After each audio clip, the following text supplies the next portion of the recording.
그리고 이제 뭐 혹시 질문이 있으시면 이게 오늘 하드 카운트 시연 실습도 있지만 앞장에 조금 뭐 데이터 분석과 관련된 좀 여러 가지 이야기들이 준비되어 있는데 그 내용 분량이 있어서 Q&A 시간이 길지는 못할 것 같아요. 그래서 그래도 이제 정말 궁금한 게 있으면 그 아마 Q&A 창에다가 그 남겨주시면 저희가 좀 정리를 해서 마지막에 허락된 시간 내에서 좀 답변을 드리도록 하겠습니다. 그러면 오늘 그 발표 시작하겠습니다. 저는 그 IDK 스퀘어드의 양승준이라고 하고요. 오늘은 그 하드 카운트라는 그 데이터 분석 도구 시연을 보여드릴 것이고, 시연 후에 이제 저희가 연락드리면 한번 무상으로 써보고 싶다 하면 무상으로 사용할 수 있도록 저희가 도움을 드릴 텐데, 그 앞에 이제 그 하드 카운트가 어떤 도구인지, 그리고 하드 카운트를 통해서 그 데이터에서 좋은 패턴을 발견하기 위한 뭐 몇 가지 어떤 이론적인 내용들을 짚을 거예요. 데이터 분석과 관련된 공부라는 것이 사실은 굉장히 끝이 없지만 오늘 그 강의 중에 좀 분석과 관련된 이론적인 내용은 이따가 그 시연하는데 좀 이렇게 도움이 될 만한 내용으로 추려봤습니다.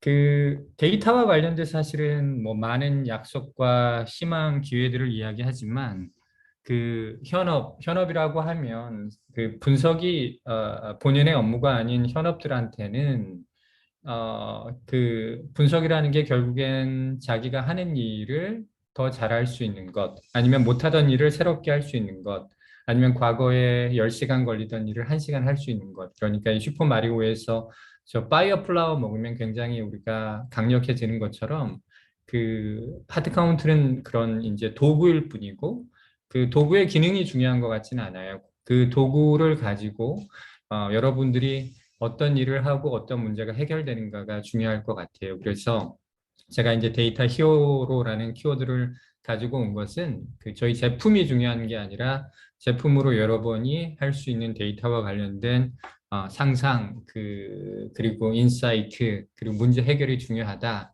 그래서 이 장표로 일단 강의를 시작하겠습니다. 저희 회사는 그 IDK 스퀘어드라는 회사고요.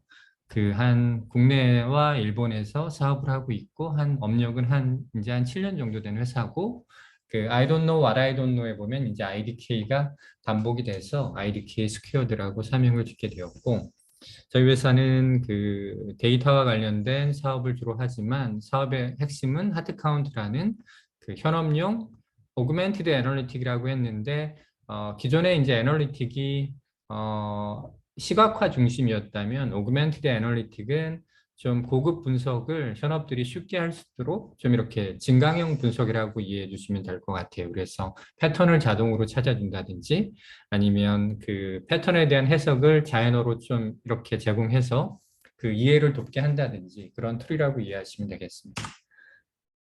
그 이제 기본적으로 가지고 있는 문제 의식은 이렇습니다. 그러니까 현업 관점에서는 의사결정권자나 보고자한테 이제 보고를 하는데 그게 엑셀이 됐건 아니면 전통적인 대시보드가 됐건 그 거기서 볼 수 있는 건 많은 경우 이제 지표가 올라갔다 내려갔다 하지 않습니까? 근데 이제 그 의사결정권자들은 왜 지표가 좋아졌는지 나빠졌는지 그래서 어떻게 해야 상황을 개선할 수 있는지가 궁금해요. 근데 우리가 갖고 있는 BI나 엑셀로는 그런 답을 찾지 못하죠.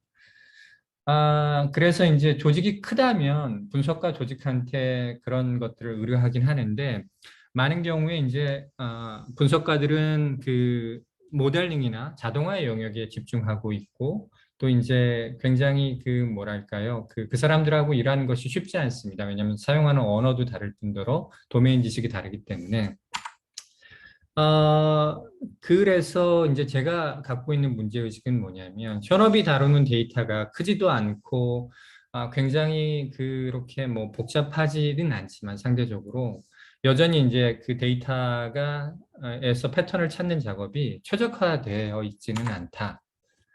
그래서 결국 그 디시전 인텔리전스라는 것은 그러니까 우리가 데이터를 활용한 의사결정이라는 것은 데이터를 기반으로 과거에 안 풀리던 문제들이 풀려야 되는 것이고, 거기에 시발점은 단순히 그 집계를 하는 것, 그러니까 그 익숙한 관점별로 주요 지표가 어떻게 차이가 나는지 랭킹과 나래비를 하는 것이 아니라 그 이면에 있는 그 차이를 가져오는 요인에 대한 원인을 파악하고 개선점을 찾는 것이 이제 데이터 기반 문제 해결이라고 생각합니다. 그래서 이 영역에 있어서 좀 하트 카운트가 그 아까 그 파이어 플라워처럼 좀 좋은 도구가 될 수 있도록 그 개발을 해 왔고요. 계속 저희가 이제 그 부분에 집중하고 있습니다. 뭐, 예, 요 정도이고요. 그 저희 쪽 기능은 뭐 이렇게 있는데 요 기능은 시연을 통해서 보게 될 것 같아요. 근데 기본적으로 저희가 이제 왓 분석이 없는 건 아니에요. 그러니까 대시보드 만들고 드릴 다운을 하는 것이 없지는 않는데, 그리고 시각화 기능도 굉장히 파워풀하게 있지만, 오늘은 그 이따 샘플 데이터셋으로 기본적인 EDA, 그러니까 데이터를 좀 시각적으로 요모조모 살펴본 다음에 그 주요 지표의 차이를 자동으로 찾아주는 과정을 한번 보여드리도록 하겠습니다. 지금부터는 지금이 그 강의 시작한 지 한 5분 됐는데, 20분 정도 제가 그 좀 분석에 대한 그 통계적 기반을 좀 리프레시 차원에서 좀 그 퀵하게 한번 훑고 지나가 보겠습니다. 일단, 애널리틱스에 대한 제가 나름의 정의를 하고 한번 그 이후 내용을 소화해 볼 텐데요. 보통 이제 우리가 전통적인 통계 분석이라고 하면 많은 경우 이제 그 굉장히 적은 데이터에서 통계적 유의성을 찾고 거기서 이제 우리가 미리 세워놨던 가설을 검증하고 그것을 이제 파퓰레이션 일반에게 적용하는 그 일반화의 과정을 하기 위한 것이 전통적인 통계 분석의 목적이라면, 우리가 얘기하는 AI나 ML 같은 경우에는 충분히 많은 데이터에서 어떤 패턴을 찾아서 의사결정의 자동화가 그 목적인 경우가 많아요. 그래서 그 AI, ML에서는 그 Y보다는 누가 어떤 물건을 많이 살지 그 왓에 대해서 사실은 패턴을 하면 되는 것이고, 이때 이제 모형의 투명성보다는 예측의 정확성이 더 중요하다고 생각합니다. 반면에 요즘 애널리틱스가 그 의미의 외연이 커져서 AI, ML까지 애널리틱스라고 그 사용하는 사람들이 있지만, 애널리틱스는 이제 더 엄밀한 의미에서는 사실은 의사결정을 위해서 자기가 가지고 있는 문제 영역과 관련된 데이터를 수집하고 거기서 이제 통계적 유의미성이 아니라 실용적인 유의미한 패턴을 찾아서 기업 내에 있는, 그게 이제 매일매일 일어나는 자잘한 의사결정은 아니고 운영적인 의사결정 또는 이제 전략적인 의사결정에 도움을 되는 작업이 이제 저는 애널리틱스라고 정의를 하고 있습니다. 그래서 저희 툴은 그 애널리틱스를 도구이고요. 그 궁극의 목적은 여러분들의 의사결정이 더 데이터 기반으로 객관적으로 정량적으로 이루어지도록 도와주는 툴이다. 그렇게 이해하시면 되겠습니다. 그래서 이제 데이터 분석을 왜 하느냐, 특히 현업이 왜 하느냐 하면 그 전체적으로 좀 프레임워크를 생각해 볼 수 있을 텐데, 저는 이제 데이터 분석을 그 어떤 개인적인 관심 차원에서 또는 어, 우리 회사가 디지털 트랜스포메이션을 진행해서 우리 같은 현업들도 데이터를 다루라는 어떤 탑다운 어떤 디렉션이 있는 경우든지 그 이유로 여부를 불문하고 그 분석의 목적이 많은 경우에 이제 내가 내 문제 영역, 그게 고객이 됐건 아니면 그 직원이 됐건 아니면 우리 상품이 됐건 거기에 대한 이해가 깊어졌어요가 하면 사실은 조직 내에서 그 프로젝트나 일이 힘을 받기는 쉽지 않죠. 결국에는 조직에서 쓸모 있는 패턴, 그러니까 데이터가 일을 하고 돈을 벌도록 해야 되는 것이라, 기업 내에서 데이터 분석은 아쉽지만 데이터의 쓸모를 찾아내는 일인 것 같아요. 그래서 데이터가 답할 수 있는 좋은 질문을 하는 것이 이게 중요하고, 거기서 쓸모 있는 패턴을 발견하는 것도 중요하고, 여기까지는 어느 정도 가능한데, 이제 그 다음 단계가 정말 어려운 것인데, 이게 이제 패턴을 발견해서 기계가 의사결정하는 게 아니라 사람이 의사결정하던 것, 과거의 의사결정 방식을 바꾸고 그 동료들을 설득해야 되기 때문에 그 분석 결과를 수용하고 활용되도록 하는 것, 이런 그 전반적인 작업이 다 이제 유기적으로 이루어져야 된다고 생각을 합니다. 그래서 저희가 해줄 수 있는 것은 사실은 좋은 질문을 대신해 드릴 수도 없고 찾은 패턴을 조직 내에서 그 폭넓게 수용되도록 도와드릴 수도 없고 좀 뻔하지 않고 쓸모 있는 패턴을 저희가 이제 요 영역 정도는 저희가 도와드릴 수 있다. 이렇게 말씀드리겠습니다. 그 분석하는 이유를 그 이제 X와 Y 관점에서 좀 이렇게 이야기를 해보면 잠시만요. 제가 시간을 좀 체크하면서 진행을 하겠습니다. 아까 이제 분석하는 이유는 아까 말씀드린 것처럼 궁금한 것 Y를 X로 설명하고 예측하기 위한 것이라고 했고, 우리가 엑셀로 하는 것은 뭐죠? 많은 경우에 그 조직 내에서 그걸 KPI라 부르든 매트릭이라 부르든 지표라 부르든 그 중요한 Y 값, 매출, 전환율 같은 것들을 우리가 익히 알고 있는 관점, 뭐 상품에 대한 범주라든지 뭐 직원이라면 뭐 부서라든지 그런 범주로 요약하고 랭킹하는 것이 이제 엑셀로 하는 것이고, 데이터 시각화라는 것은 숫자와 범주, 숫자와 문자로 이루어진 그 데이터의 덩어리를 그 점선 면과 같은 색깔과 같은 시각적인 어떤 효과를 통해서 그게 이제 날 것의 숫자와 문자로 있었을 때는 미처 우리가 발견하지 못한 패턴을 시각적으로 인지해서 본인도 일단 패턴을 인지하고 그것을 설득하는 데도 도움이 되는 것, 그런 것들이 이제 데이터 시각화이고, 통계는 아까 말씀드린 것처럼 좀 이제 통계적 유의미성, 그러니까 어떤 가설을 세워놓고 그 가설을 일반화할 수 있는지 우리가 확인하기 위해서 어떤 뭐 회귀 분석이라든지 집단 간 차이를 뭐 이제 아노마를 통해서 분석한다든지 그런 일이 되겠습니다.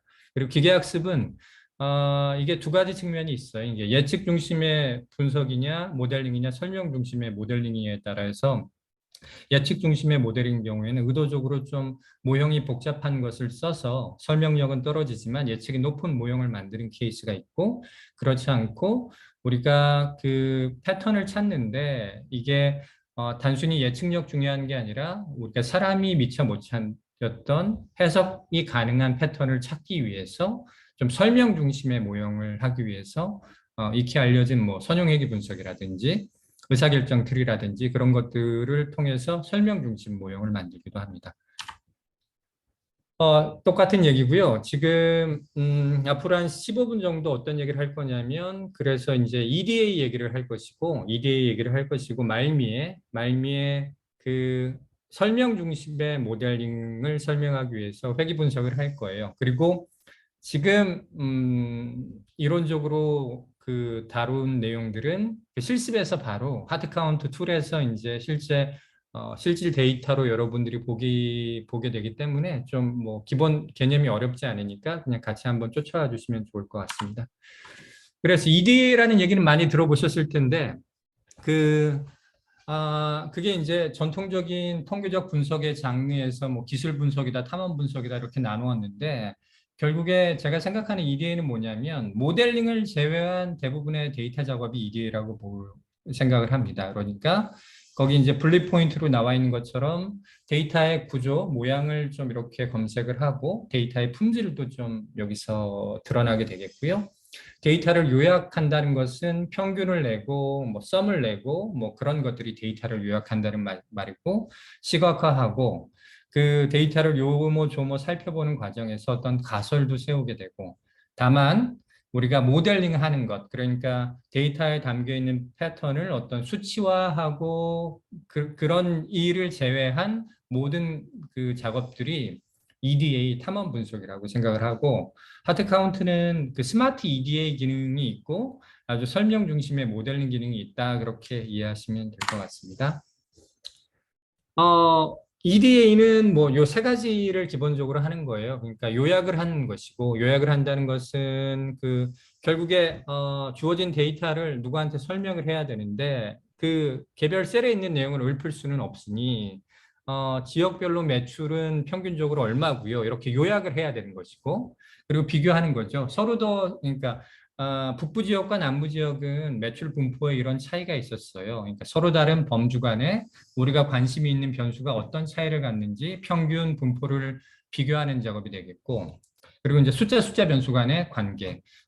이익률이 할인율이 높을수록 떨어졌어요. 뭐 뻔한 패턴이겠지만 이런 숫자와 숫자 간의 관계를 정량적으로 설명하는 것, 그런 것들이 이제 1위 작업이다.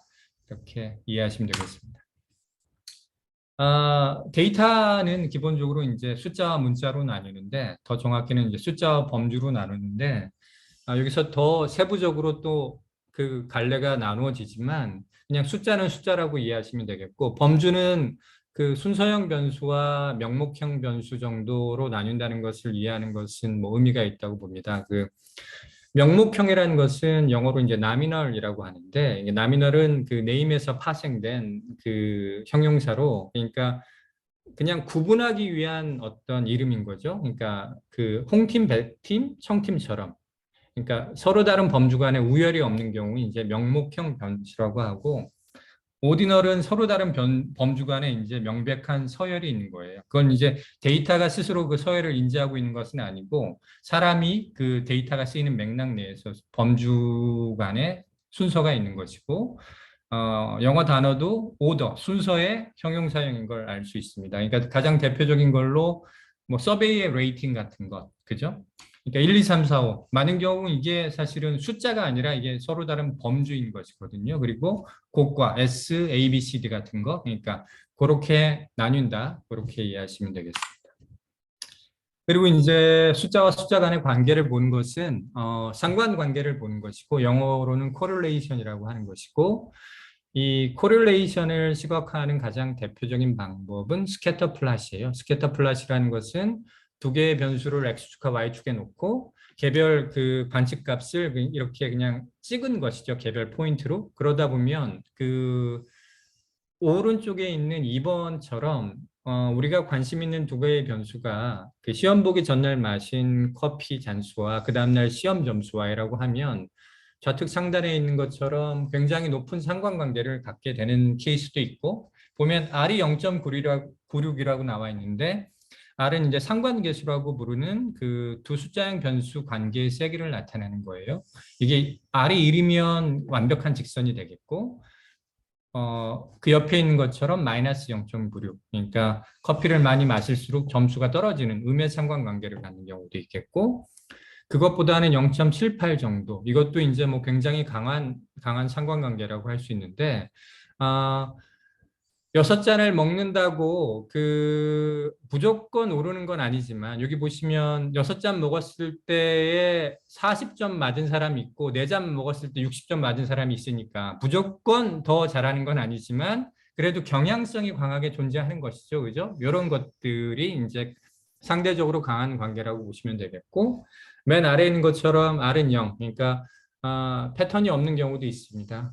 하나만 더 말씀드리면, 그 3번에 보시면 3번의 좌측에 포물선을 그린 그 플롯을 보시면 커피를 마실수록 점수가 올라가다가 떨어졌는데 10잔째는 빵점이 됐는데, 이 경우 R을 계산하면 R은 이제 상관계수예요. 0이 됐는데, 이 경우 이제 뭐 그 그냥 트릭이 있는 질문이지만 두 변수 간에 상관관계가 있냐, 관계가 있냐 물으면 사실은 있죠.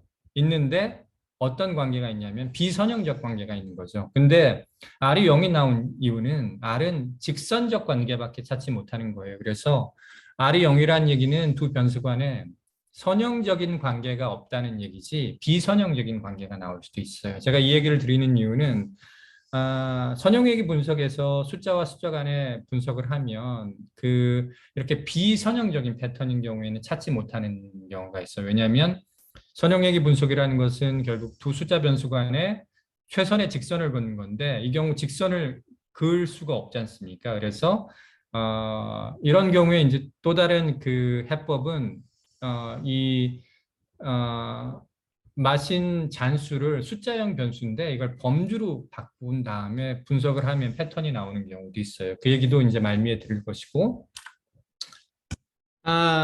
그 상용 시각화 툴, 그게 태블로가 됐건 파워 BI가 됐건 아니면 전통적인 뭐 SPSS나 SAS 같은 툴이 됐건 다뤄보신 분은 알겠지만 그 데이터를 분석할 수 있는 데이터의 모양은 사실은 하나예요. 하나. 그러니까 그게 여러 가지 모양이 있는 게 아니에요. 그 하나라는 게 어떤 모양이냐면 각각의 그 칼럼은 독립된 변수가 저장돼야 되는 것이고, 그리고 이제 각각의 레코드는 그 관측값, 우리가 관심을 갖고 있는 대상, 그게 이제 매출 레코드든 아니면 그게 고객이든 특정 대상과 관련된 연관된 변수들에 대한 관측값으로 구성돼야 됩니다. 그래서 뭐 용어가 여러 개로 쓰이기도 하는데 그 개별 칼럼들을 변수라 부르기도 하고, 근데 변수는 많은 경우 두 가지로 나눠요. 아까 저는 X, Y로 썼는데 Y 같은 경우에는 이제 우리가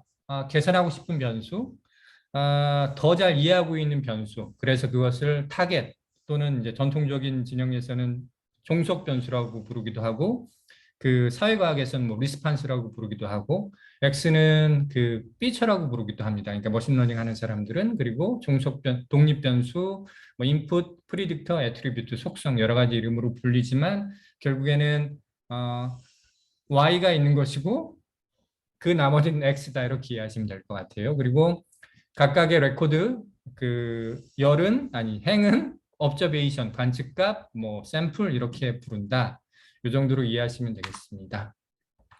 이 얘기를 자세히 할 건 아닌데 그 우리가 이제 어, 평균 분포를 얘기하는 것은 그 우리는 지금 평균의 세계에 살고 있어요. 그러니까 평균이 너무 장점이 많죠. 왜냐하면 지역별 매출 평균이 지난 분기 어땠어 했을 때 거기에 대해서 평균이 뭐야? 그 개념적인 우리가 아르규먼트를 할 필요가 없잖아요. 평균은 너무나 보편적인 일상의 용어가 됐으니까. 근데 단순한 만큼 여러 가지 이제 그 한계가 있는데 평균은 가장 큰 문제는 로버스트하지 못하다는 얘기. 로버스트하지 못하다는 얘기는 개별 관측값 때문에 관측값 한두 개로 그 통계치가 확 휘둘릴 수 있어요. 그러니까 이런 거죠. 그러니까 뭐 인당 평균 소득이 한 100명이 1억이었는데 여기 뭐 빌 게이츠 한 명이 오면 그 숫자가 확 그 달라지는 것, 이런 것처럼 개별 레코드 때문에 그 통계치가 달라지는 뭐 몇 가지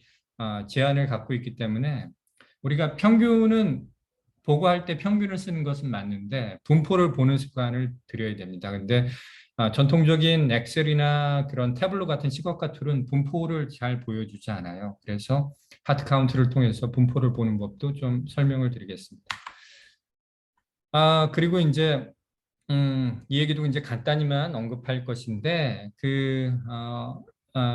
통계학에서 이제 심슨의 패러독스라는 게 있는데 그냥 개념적으로만 설명을 드리면 눈에 보이는 패턴이 여기에서는 어떤 패턴이냐면 X축에는 그 뉴로티시즘이라는 그 MBTI와 비슷한 그 빅5라는 그 인적성 검사 툴이 있는데 거기서 뉴로티시즘은 어떤 예민함, 그 신경질적인 걸 측정하는 거예요. 그리고 Y축은 그 셀러리, 연봉이 나와 있어요.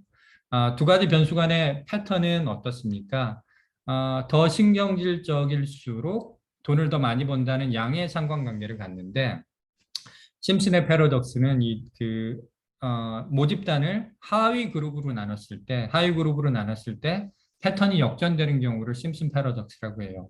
이 경우에는 어떻게 했냐면 좌표 좌측에 보이는 그 산점도를 직급으로 저희가 나눴죠. 어떻게 표시했냐면 색깔로 나눴어요. 그리고 하위 그룹 내에서, 그러니까 직급 내에서 상관관계를 봤더니 패턴이 역전됐죠. 그러니까 이 경우에는 하위 그룹 내에서는 신경적일수록 돈을 못 벌었어요.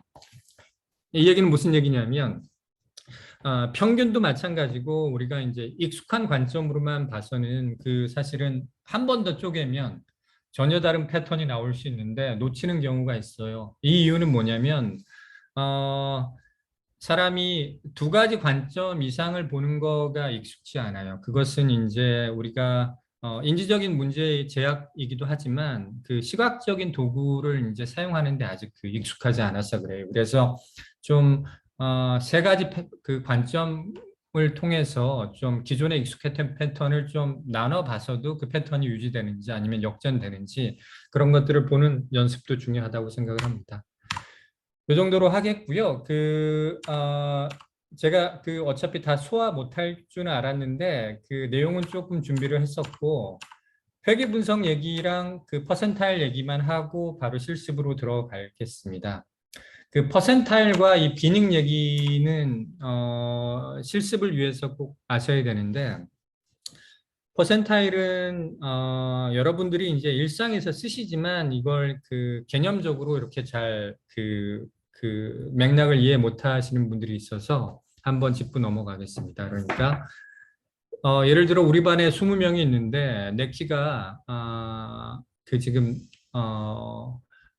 80번째 퍼센타일 있다고 해볼게요. 80번째 퍼센타일. 그 얘기는 어떤 얘기냐면 내 밑으로 80%가 있다는 얘기예요. 마찬가지로 이제 토익 시험을 봤는데 내가 97.5 퍼센타일이었다 하면 시험본 전체 애들의 97.5%가 내 밑에 있다. 그런 게 이제 상대적인 순위, 절대값이 아니라 상대적인 순위를 나타내는 개념이 퍼센타일이고 그래서 우리가 이제 소득 1분위, 2분위, 4분위, 4분위 하는 것도 이게 퍼센타일의 그 어떤 변주다. 그러니까 4분위로 나누기도 하고 5분위로 나누기도 하고 그 데사일이라고 해서 10분위로 나누기도 하고 그렇게 나눌 수 있습니다. 그래서 4분위로 나누는 걸 보통 쿼타일이라고 하는데 이때 the first quartile은 1, 4분위, 최하위 25%가 되겠고 Q4 최4, 4분위는 최상위 25% 이렇게 이해하시면 되겠고요.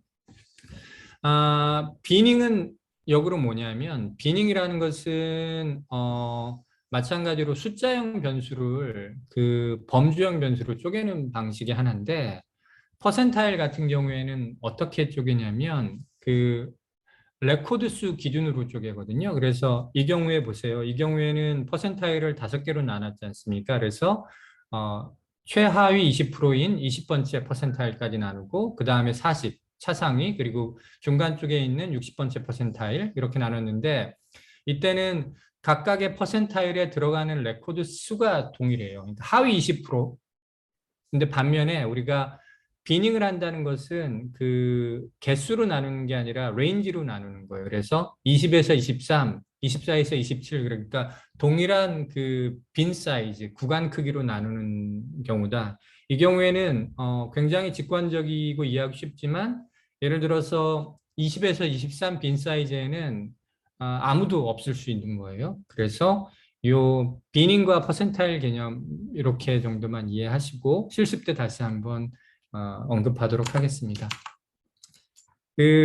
바로 이어서 오늘 EDA를 한 다음에 그 자동 분석된 결과를 보여줄 텐데 자동 분석된 결과가 회계 분석 결과예요. 그래서 회계 분석에 대한 이야기 2, 3분만 하고 잠깐 숨 고르고 실습용 데이터 보여드리고 바로 하드카운트 시연으로 들어가겠습니다.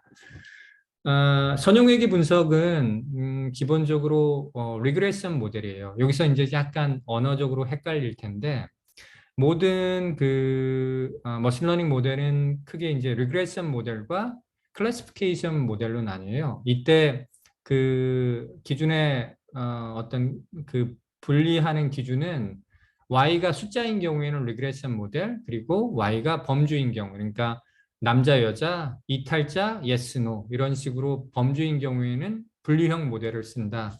서정회계 분석은 리그레션 모델이다 이렇게 이해하시면 되겠고 기본적으로 분석은 많은 경우에 어떤 Y-값의 차이를 설명하기 위해서 하는 거예요. 예를 들어서 우리가 이제 매출이 그 모든 상품, 모든 지역에 대해서 매출이 똑같다고 해보세요. 매출이 궁금하겠습니까? 왜냐하면 매출이 항상 동일할 걸 알기 때문에. 근데 어떤 제품의 매출은 높고 지역별로 또 낮고 차이가 있기 때문에 과연 그 차이가 어디에서 오는지를 이제 설명하는 것이 분석의 가장 주된 목적인 것이고 이때 이제 선형회계 분석은 그 Y값 그게 이제 매출이든 이익이든 전환율이든 그 우리가 궁금한 Y 변수의 차이를 어떤 선형적인 패턴을 통해서 찾는다 이렇게 기본적으로 이해하시면 되겠고 예를 들어서 이제 여기 이제 그 무빙 지프에서 보시는 것처럼 Y와 X를 가장 잘 설명할 수 있는 우리가 아까 그 코릴레이션에서 봤던 것처럼 그 최선의 직선을 찾는 방법이라고 보시면 될 것 같아요. 그래서 선형회귀 분석의 결과는 이렇게 Y는 절편 그리고 기울기 X 에러는 이제 이 모델이 설명하지 못한 에러가 될 텐데 이런 선형회귀 방정식이 나오게 되는 것이고 그 선형회귀 분석의 결과로 많은 경우 P밸류와 R스퀘어라는 것이 나와요. 그게 엑셀을 통해서 하더라도 이 값이 나올 테고 사스를 통해서 하더라도 이 값이 나올 텐데 P밸류는 기본적으로 그냥 간단하게 말씀드리면 우리가 눈으로 보고 있는 패턴이 운으로 나왔을 확률인 거예요. 그러니까 어, 예를 들어서 이 아래에 있는 것처럼 온도와 매출 간의 관계가 이렇게 패턴이 나왔는데 이 P 값이 0.03이었다는 얘기는 원래는 두 변수 간의 관계가 없는데 샘플링의 에러 또는 샘플링이 운 좋게 그렇게 돼서 없던 패턴이 나왔을 확률이 0.03이다. 그 얘기는 뭐죠? 운이 아닌 확률이 97%란 얘기니까 이 P값이 낮으면 낮을수록 우리가 눈으로 보고 있는 어떤 패턴이 우연이 아닐 확률이 큰 것이죠. 그래서 그냥 사람들 간에 약속을 하기에 0.05보다 낮으면 그냥 우리 이 패턴이 유의미하다고 하자 그렇게 정한 것이 이제 P밸류라고 이해하시면 되겠고 P밸류는 그 패턴의 어떤 유효성, 관계의 세기를 나타내는 게 아니에요. R스퀘어가 그래서 중요한데 아래 나와 있는 것처럼 온도와 레버뉴의 관계를 이렇게 선형회귀 모형을 만들었을 때 좌측에 있는 그래프는 R스퀘어가 0.81이고 우측에 있는 그래프는 R스퀘어가 0.24예요. 보시는 것처럼 어떻습니까? 직선 위에 관측값들이 그 많이 몰려 있는 경우에 R스퀘어가 높죠. 그러니까 R스퀘어는 우리가 궁금한 건 뭐죠? 레버뉴가 왜 차이가 나는지를 설명하고 싶은데 이 온도만 알면 그 차이의 한 81%를 설명할 수 있다. 요 정도로 이해하시면 될 것 같아요. 그러니까 우리가 그 레버뉴 어떤 임의의 레코드를 선택했을 때 레버뉴 매출이 얼마인지 알려면 어떻게 해야 되죠? 가장 그냥 최선의 노력이 뭐야? 평균값을 얘기하는 거잖아요. 근데 평균값을 얘기하면 많이 틀렸을 거 아니에요. 그죠? 근데 우리가 레베뉴가 뭐야 물어봤을 때 이메일 레코드 그걸 그냥 평균을 얘기해서 평균 근처일 거예요. 얘기하는 대신에 이 온도값을 활용해서 온도가 올라가면 레버뉴가 늘어나니까 레버뉴를 예측을 하면 아까 평균을 사용했을 때 틀렸던 그 오차의 81%를 줄일 수 있다. 이게 사실은 수리적인 해석이 되겠습니다. 자, 잘 쫓아오셨고요. 제가 할 얘기는 다 했습니다. 그래서 바로 파트 카운트 실습으로 들어갈 텐데 먼저 제가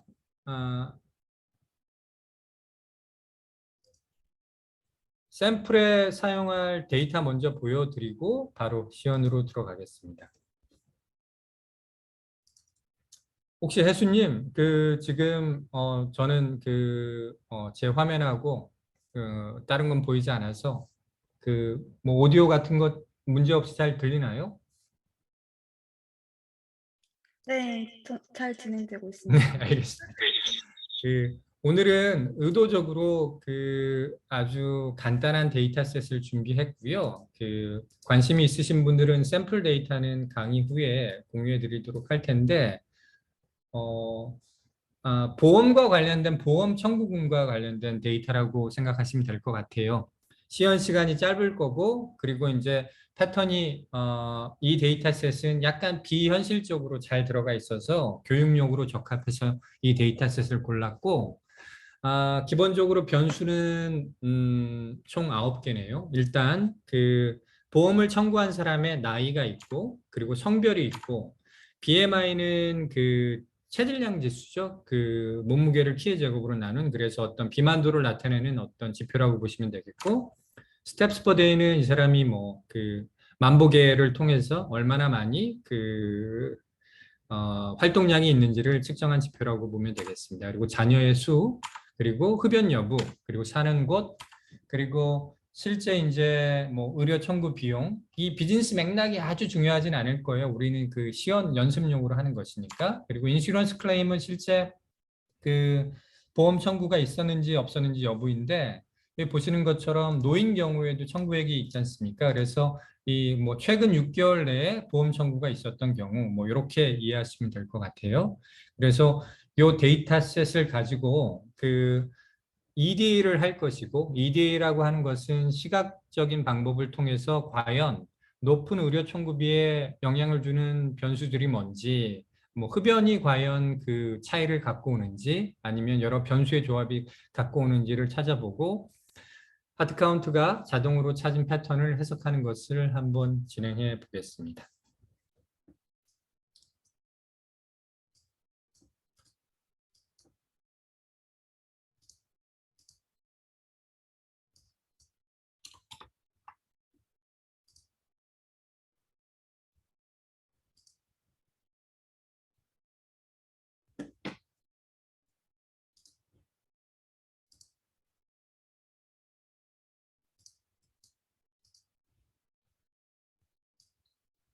네, 제가 일단 제 계정으로 로그인을 하겠고요. 아, 뭐 오늘 그 메뉴를 막 속속들이 다 보여드리진 않을 거예요. 우선 이건 제가 아까 그 미리 올려놨던 캠페인인데, 먼저 그 방금 보여드린 엑셀을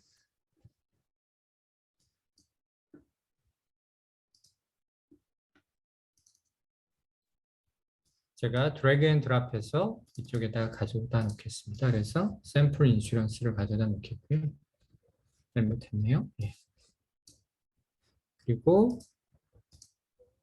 지금 데이터셋이 너무 작아서 그냥 순식간에 됐는데, 기본적으로 저희가 이제 캠페인을 생성하기 전에 데이터의 품질을 좀 자동으로 검사해 주는 기능이 있는데, 뭐 아무 문제가 없었었고, 전체적으로 이제 뭐 나이에 대한 분포, 남자 여자 수가 뭐 거의 동일하게 있고, BMI는 거의 이렇게 그 정규 분포를 따르고, 이 만보계를 통한 측정 데이터는 조금 중간에 비어 있는 것이 있네요. 그리고 의료비는 이렇게 약간 오른쪽으로 스큐드된 롱테일 형태를 좀 그리고, 흡연자가 훨씬 작았고, 뭐 요 정도의 패턴이 있는 걸 확인하고요. 아, 지금 제가 뭘 할 거냐면 KPI를 하나 설정할 거예요. 그 이유는 하드 카운트에서는 이 KPI를 이렇게 설정을 해야지 해당 변수의 패턴을 자동으로 분석해 주거든요. 그래서 일단 의료비만 제가 그 KPI로 설정하고 바로 클라우드에 올리겠습니다. 네, 성공적으로 올라갔다고 나왔고요. 하트 카운트는 기본적으로 이 그 좀 분석과 관련된 어떤 기능들이 몰려 있는 기능들이 있고, 그 데이터 시각화하는 기능이 있는데, 오늘은 이 스마트 플롯이라는 데이터 시각화 기능으로 EDA를 해볼 거예요. 그래서 아까 보여드린 그 엑셀 파일을 이제 시각화하는 것인데, 시각화의 문법은 다 동일합니다. 그게 태블로가 됐건 파워 BI가 됐건 클릭이 됐건 시각화의 문법은 다 동일하고, 다만 그 UI라든지 아니면 시각화를 하기 위해서 이제 메뉴가 뭐 쪼개져 있는지 뭐 그런 차이가 있을 뿐, 시각화의 문법은 다 동일한 것이고요. 먼저 Y에다가 우리가 일단 지금 관심을 갖고 있는 메디컬 코스트를 놔볼게요. 그리고 나이와 한번 코릴레이션을 볼게요. 여기 보시는 것처럼 코릴레이션이 0.3 정도 나왔죠. 뭐 이게 강하다, 약하다 지금 뭐 말할 수 없는 것 같아요. 왜냐하면 코릴레이션이 강하다, 약하다는 그 비즈니스 맥락에서는 상대적으로 이야기할 수밖에 없어요. 그러니까 예를 들어서 내가 갖고 있는 숫자형 변수 중에서 그 메디컬 코스트와 나이가 가장 상관관계가 높으면 그게 0.3일지라도 가장 높은 것이 되겠고, 뭐 그렇게 되겠죠. 반면에 그 아까 스텝스 퍼 데이라는 게 있었죠. 그죠? 그 만보계를 통한 활동량, 얘는 어떻습니까? 약간 음의 상관관계를 갖는데, 이 데이터는 지금 보시면 알겠지만 굉장히 연속적으로 되어 있지 않아요. 그게 측정의 오류이든 아니면 데이터 수집의 오류인지 모르겠지만 이게 그 특정 숫자대에 몰려 있는 것이 어떠한 이유인지 지금 저희는 이 데이터를 저희가 수집한 것인지 아니라 지금 이해할 수는 없어요. 하지만 이 경우에는 이렇게 단순히 음의 상관관계를 갖는다고 보기보다는 다른 식으로 좀 변형을 하는 게 좋을 것 같아요. 예를 들면 이렇게 빈처럼 표현을 해서 이 구간으로 이렇게 패턴을 본다든지 제가 아까 그 에이지를 한번 보여드렸잖아요. 에이지. 근데 빈과 퍼센타일 개념으로 아까 설명드렸는데 하드 카운트에서는 숫자형 변수가 있으면 자동으로 비닝을 해요. 그 얘기는 어떤 얘기냐면 에이지 빈과 에이지 퍼센타일이 자동으로 만들어집니다. 그래서 에이지 빈으로 제가 바꿔볼게요. 에이지 빈 바꾸면 어떻게 나오냐면 나이가 이렇게 구간대로 자동으로 쪼개져 있는 게 보여요. 보시면 나이가 많아짐에 따라 의료 비용이 올라가다가 특정 나이대에 뚝 떨어졌다가 다시 올라가는 패턴을 보이죠? 이때 각각의 구간에 있는 개수들은 사실은 조금 다를 수 있어요. 제가 그냥 한번 선택을 해볼까요? 222개가 있었죠, 지금. 그리고 이쪽에는 140개가 있고 반면에 우리가 퍼센타일로 바꿔보면 퍼센타일이라는 건 아까 뭐라고 그랬죠? 하위 20%니까 전체 1338개의 20%니까 거의 한 270개 정도 레코드가 되겠죠. 그죠? 그러니까 최대한 안분해서 개수가 이렇게 디스트리뷰션 된다. 이렇게 이해하시면 되겠습니다. 그래서 퍼센타일로 보면 어떻습니까? 그 전체적으로 선형적으로 쭉쭉쭉 올라가는 패턴이 보였고 빈으로 봤을 때는 특정 나이대에서 좀 이렇게 떨어지는 모습이 보이네요. 이제 분포를 처음 보시는 분들은 이 차트가 생소할 수 있는데 곰곰이 생각을 해보면 이제 저희가 나이대에 따른 의료 비용이 얼마나 돼 했을 때 우리가 보통 보고서에 쓰는 방식은 어떻죠? 얘를 그 분포를 안 보고 이렇게 바차트를 통해서 표현하지 않습니까? 그죠? 그죠? 뭐 이게 틀렸다는 얘기는 아닌데 저희가 이제 분포를 보자는 얘기는 어떤 거냐면 분포를 본다는 얘기는 각각의 X축에 있는 그룹을 뭉뚱그리지 않고 분포를 보자는 얘기는 그 늘어나는 추세가 있지만 지금 보세요. 38, 43인 경우에는 사실은 대부분의 그 데이터가 이 레인지 한 중위값부터 상위 3분위, 그러니까 7천에서 8천, 6천 요 사이에 대부분이 있고 많은 아웃라이어가 있는 것 같아요. 그죠? 그 왜 그랬는지는 또 이제 이 데이터만 따로 떼어놔서 딥다이브를 해봐야 알 수 있는 것이고 이 패턴이 55에서 59 연령대에도 나타나고 그래서 분포를 본다는 것은 그러니까 요약된 그 대표값을 보는 게 아니라 요약된 대표값을 보면 사실은 차이가 무조건 날 수밖에 없어요. 그죠? 차이가 무조건 날 수밖에 없는 것이고 분포를 보는 것은 이 서로 다른 집단 간에 과연 유의미한 차이가 있나 그렇게 이해를 하시면 되겠습니다. 한 번 더 볼게요. 이번엔 흡연 여부를 통해서 한번 볼 텐데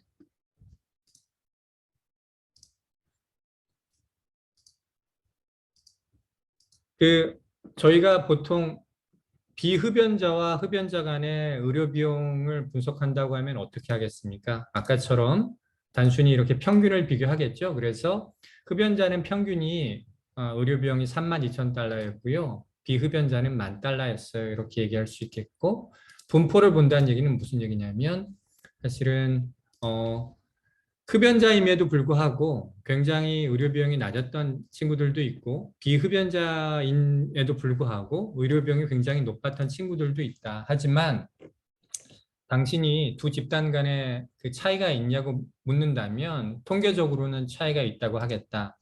그 두 집단 간의 통계적 차이를 얘기할 때는 그 관례적으로 그 95% 신뢰 구간이 겹치느냐 안 겹치느냐를 비교하는데 예스인 집단 흡연자의 그 의료 비용의 95% 신뢰 구간과 노가 겹치지 않기 때문에 이건 뭐 그냥 그 확신 있게 두 집단 간에 유의미한 의료 비용의 차이가 있다 이렇게 말할 수 있을 것 같습니다.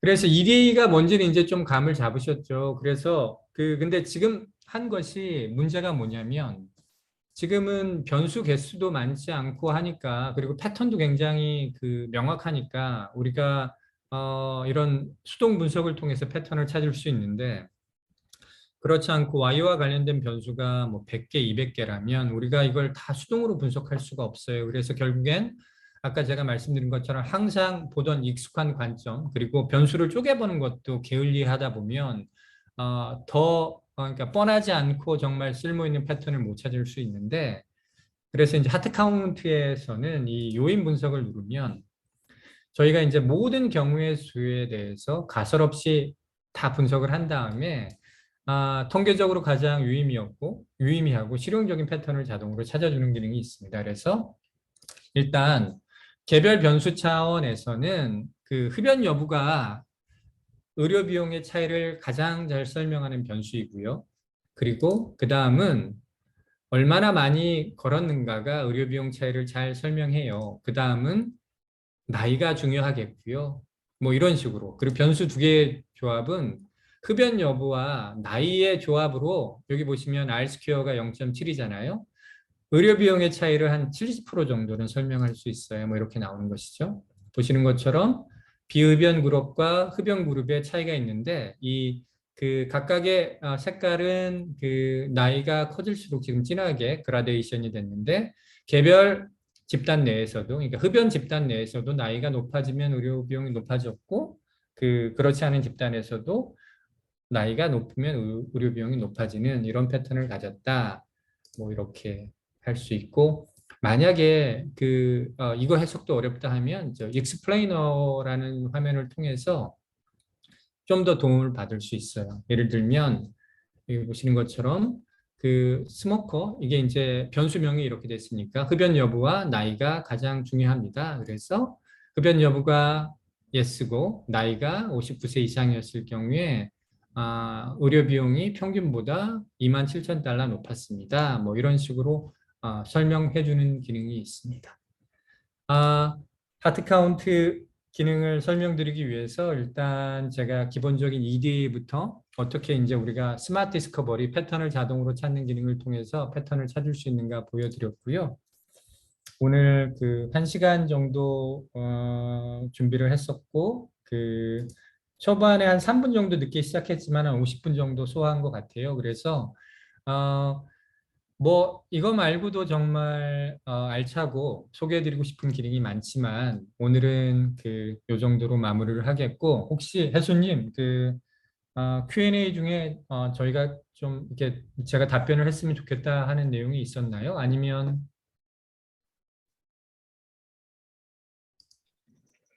네. 정리를 해도 될 것 같습니다. 네, 따로 Q&A 올려주신 분이 없으셔서 네네. 일단은 이렇게 마무리하고 나중에 따로 뭐 음, 문의 주실 분들은 음, 주시면 제가 정리해서 답변 드리겠습니다. 네. 뭐 끝으로 드리고 싶은 말씀은 그러니까 이 툴을 저희가 사실은 과거에는 좀 기업향으로 해서 좀 굉장히 이런 말씀드리기 좀 쑥스럽지만 고가 정책으로 팔았었어요. 왜냐하면 이제 대기업 중심으로 이렇게 판매를 하는 것은 사실은 제품 파는 거 이외에 여러 가지 노력들이 많이 들어가지 않습니까? 영업적인 것, 컨설팅. 근데 지금은 올해부터는 이제 그 특정 기업이 뭐 한두 카피, 그러니까 한 계정 뭐 3개월 쓰는 것도 저희가 이제 다 지원을 하기로 했고, 그리고 이제 필요하면 무상 트라이얼도 뭐 한 달, 두 달 이렇게 가치를 느낄 수 있을 때까지 이렇게 써도록 해보시고, 그리고 이제 저희 내부 서포터들을 통해서 정말 이게 효용이 있구나, 쓸모가 있구나 이렇게 느끼실 수 있도록 도움도 드리고 있으니까 저희가 이제 팔로우업으로 이제 설문 보냈을 때 좀 무상 트라이얼 한번 해보고 싶다 이렇게 요청을 해보시면 저희가 또 지속적으로 한번 지원해드리고 오늘 못다한 어떤 기능이라든지 잘 활용할 수 있는 방법을 한번 또 소상하게 설명드리는 기회를 갖겠습니다. 오늘 금요일 그리고 이렇게 좀 긴 연휴 앞에 이렇게 참가해 주셔서 너무 감사합니다. 저도 이제 모처럼 이렇게 줌으로 그 강의를 해봤는데 조금 버벅거린 것도 있지만 그래도 내용은 그 대부분 소화를 해서 크게 뭐 후회는 없고요. 그 좋은 주말 보내시고요. 그럼 자유롭게 퇴장하시면 되겠습니다. 예, 감사합니다.